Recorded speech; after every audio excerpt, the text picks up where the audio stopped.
Hi, my name is Jennifer Wardick. On June 7th at like 4 a.m. in the morning, I went to the hospital due to a psychological depression episode that occurred because of things that happened to me on Friday. And I've been suggested to go into treatment. This support group for 2 weeks. It's a outpatient thing that I go from 9 to 4 p.m. supposedly. I'm working on doing that. And it's kind of hard because I have school during 12 to 5. So obviously something is going to have to change with that. Either I drop the class or I go to different psychologists, etc. I just want to give a background of myself and to make a video based on day 1 of treatment all the way until the end of my treatment if I do continue with this.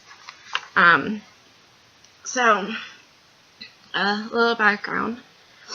I've been pretty depressed for about a year exactly, actually. My grandmother passed away May 31st of 2015, and I guess I never dealt with that appropriately. I kind of just latched onto other people, jumped into relationships, did behavior that was bad and not good for me, failed classes, did drugs, started drinking a lot, trying to live from this house, trying to leave this house. This is the first time I've been in this house for about a year now, and everything was a mess, as you can probably imagine. Okay, so a little background about myself. My mother always thought I had bipolar disorder. And they're diagnosing me with bipolar disorder as of right now. I start medication supposedly today. I have not received any medication as of yet.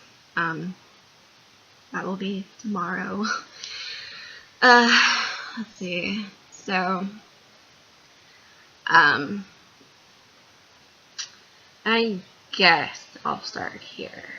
Whenever I was 14, my parents got divorced. You know how that goes. Everyone probably gets divorced nowadays. So when I was 14, my parents got divorced. I never really blamed myself for that. I kind of just dealt with it and figured it was something between them. I never felt personally responsible for it. I mean, I did want it to work out. I did want it to change. But if the fighting was continuing to the degree that it was, then maybe it was best for them to part. And I was in a serious relationship in high school from 14 all the way to 17 years old. When that relationship ended, I became really depressed. I had episodes of just feeling hopeless, and I couldn't see my way out of it. I tried to get back together with him, etc. We ended up not getting back together. I instead went online and I found someone who was 23, 5 years older than myself. And I started to date him. I was trying to shield myself from being so upset from that previous relationship that I had in high school. I kind of just dove into that relationship, and that was such a bad idea. He was very abusive. I was 17, he was 23. I lost my virginity to him. He was very abusive, controlling, etc. He hit me. I got the police involved, and he got removed from my life, pretty much. And then I started dating someone else, like, basically the next day. I dated this guy from 2013 all the way to 2015, so 2 years. We broke up because I found out that he was kind of technically cheating on me. And during that time, I lost my job. I lost my job. I lost my grandmother. I lost schooling. I didn't have any money to continue my school, and I was very depressed. I didn't see a way out of that at all, and my boyfriend at the time wasn't really helping with the whole situation, with the whole cheating aspect. And I couldn't see the light at the end of the tunnel, basically. The light grew dimmer and dimmer, and so I thought I should probably kill myself, basically. I had a moment where I reached for his gun, and then he took it from me, and he disassembled it, so I couldn't reach for it anymore. He told me how he didn't love me, and how we were officially over. Just things like that. And he didn't try to comfort me. He just told me, we're over, we're done. What's wrong with you? So I started to drink vodka, and I started to talk to this guy, and I ended up sending nudes to him. And he said that I was cheating on him. And so that relationship ended. And during that whole time, he did stuff that was bad that I didn't understand. And he went through my history, my location, and stuff like that. Whenever we ended, I started hooking up with the guy that I sent nudes to. And so we had like a friends with benefits kind of situation. And I started to rely on him for emotional support. I got a job, got my car, got a car that was okay, and I started to continue with my school. My schooling didn't go very well from that point.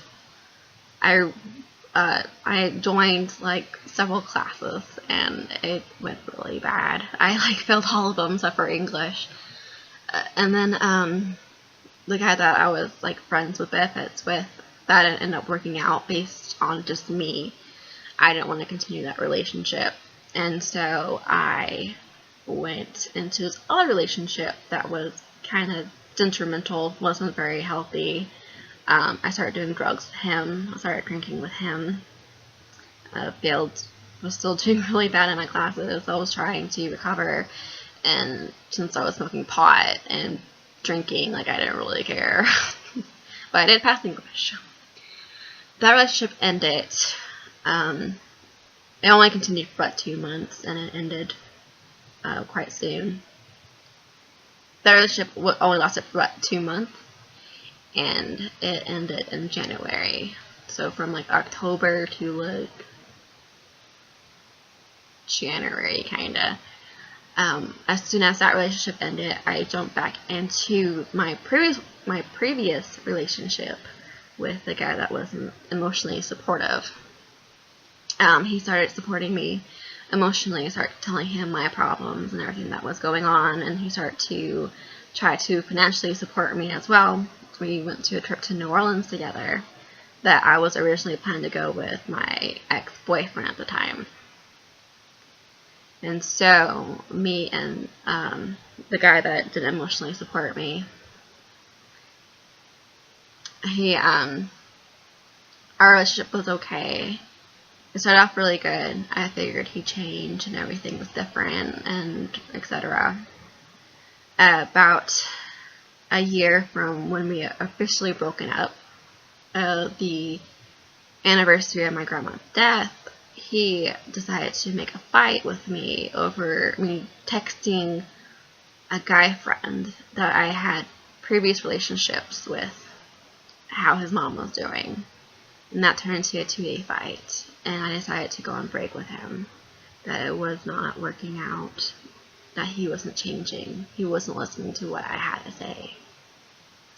And so we went on break. And I guess we got back together. I was still annoyed at things that he did. I went and celebrated my grandma's passing with my mother. And he was looking for my location on my phone, through my phone, to see if I was actually with her, even though I told him that I was. And so I got upset about that. I went to the bookstore in the morning out in Arlington, and he thought I was with this guy, but I wasn't. And then I asked him if I could go to the bar with this guy, and he said it was fine, and he kind of threw a temper tantrum about it. And so I went drinking with this guy, and I was kind of having a low point in my life during that time. I was dealing with my grandmother, her anniversary and everything like that, and I decided to go and do drugs with him. I went and had drugs with him, and I ended up having sex with him, I think. I'm not really sure. A lot of things from that night are hazy to me. I do remember crying. I was crying for my boyfriend at the time, and then I went and I told him about it and told him I had sex with this guy, and I don't really remember. I don't know what's happening. I don't remember any of it except for bits and pieces. And so he broke up with me and called me a cheater, and he kicked me out of his house the next day, or that day. That was the Friday that I was talking about previously. So as soon as I told him about that I had sex with this guy, I think he started going on about how he has always wanted to have sex with me because I don't give him enough sex. And so he proceeded to, I guess, have sex with me. I didn't want it, but I figured whatever.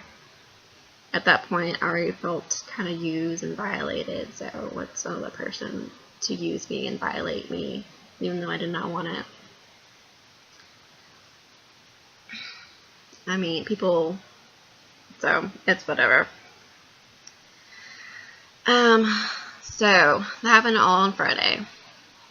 And I moved back into my house on Saturday, on June 6th. And then I started just going back to school, trying to live my life, trying to get my life back on track. I ended up getting a job from my friend, and I went to that job, and then I guess I put myself in a position where I just jumped into things too fast, I felt like, because I had school, and then right after that I had work, so I didn't have any time to really think or anything like that. And so I think that was really detrimental to me, because I didn't have a moment to myself. And so after work, I had a tremendous breakdown, and I thought about just killing myself at that point, because no one was listening to me.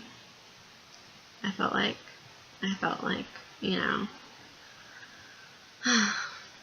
And so I was thinking about killing myself. I was thinking about just driving my car off the highway into this lake that's by my house, to swallowing pills at home, and finishing off with liquor, to trying to induce organ failure or something. I don't know. I just wanted out, and I didn't see a way out. I went to the hospital that morning or that night, and I was evaluated, and they decided to do a outpatient with me. And so I started, like, as soon as I released, I started my outpatient treatment. So you'll see from here how things go. So far, I've been determined to be bipolar, from having very good ups to having very, very bad downs. I've been prescribed mood stabilizers and trazodone for sleep, because I don't sleep very well, and have yet to start that. And so, but this is only day one, so let's see how this goes.